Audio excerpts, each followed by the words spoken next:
É difícil, irmãos, especialmente para quem estava lá na época, foi muito difícil para os discípulos ouvirem estas palavras do nosso Senhor Jesus Cristo. Como é que você compreende o teu rei, o teu Senhor, ele que tem todo o poder, que é o Filho de Deus, você sabe disso, você tem consciência que ele é o Filho de Deus, e ao invés de ele chegar e acabar com todos os ímpios, não, ele decide se entregar numa cruz. E não somente isso, ele anuncia isso numa ceia, num momento de alegria, quando eles estavam lembrando da Páscoa, porque a ceia foi instituída em uma Páscoa que remetia à libertação do povo de Israel lá do cativeiro egípcio, ou seja, num momento de alegria, de lembrança de vitória, o teu líder, o teu Senhor, simplesmente diz o seguinte: isso aqui é o que vão fazer comigo.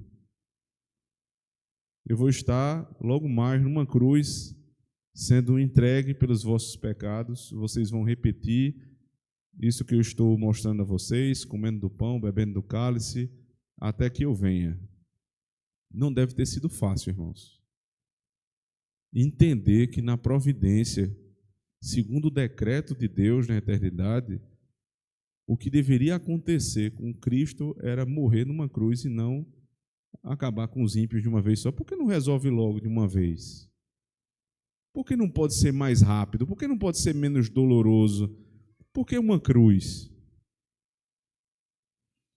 João Flavel, puritano, ele disse o seguinte a respeito da providência de Deus. Ele disse: imagine um tapete belíssimo. Quando você vira o tapete, o que você vê é um emaranhado de fio. O tapete, ao contrário, é muito feio. Você vê, o que tiver escrito lá está ao contrário, um garrancho, e as formas estão todas invertidas, ou seja, você não consegue ver nada a não ser um emaranhado de fios.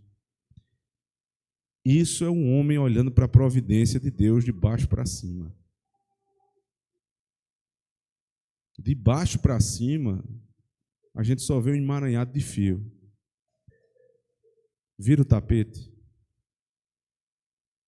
Quando a gente vira o tapete, tem algo belíssimo lá, uma obra de um artista ali em cima. Essa é a descrição da providência de Deus. Como é que eu vou entender que meu Senhor vai se entregar numa cruz? Como é que eu vou entender que os crentes precisam passar por grandes aflições, como disse Davi nos Salmos durante a liturgia? O justo passará por muitas aflições, mas o Senhor as livra de todas elas. Um lado do tapete, o outro lado do tapete. Um lado é o justo passa por muitas aflições, só tem emaranhado de fio, só coisa dando errado. Vira o tapete. Mas o Senhor as livra de todas elas. Esse aqui é o tapete virado para cima.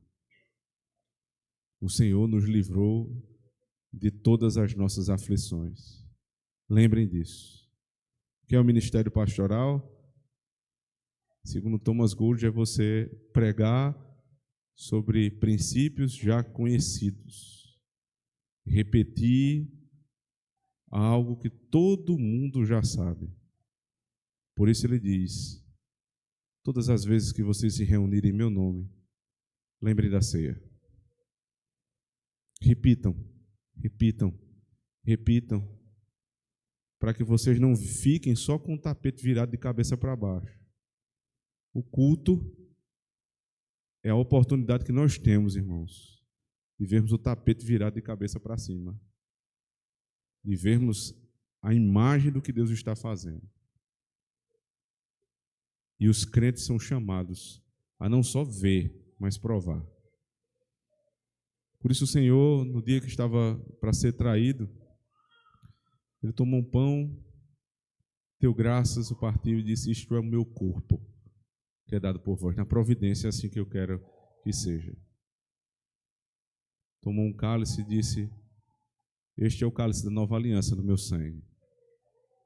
O que eu faço, vocês talvez não entendam agora, mas continue repetindo. É a vontade de Deus. Ele disse também que nós não somos dignos de participarmos desses elementos. Mas ele nos deu inclusive o caminho para que nós mesmo assim possamos participar.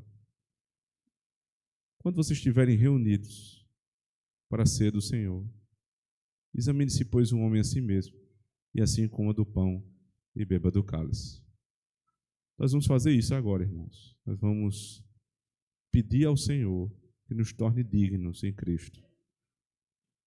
E que, comendo e bebendo, provemos da providência de Deus pelo lado de cima, olhando a beleza dos seus atos, e não na confusão que nós geralmente fazemos, olhando de baixo para cima.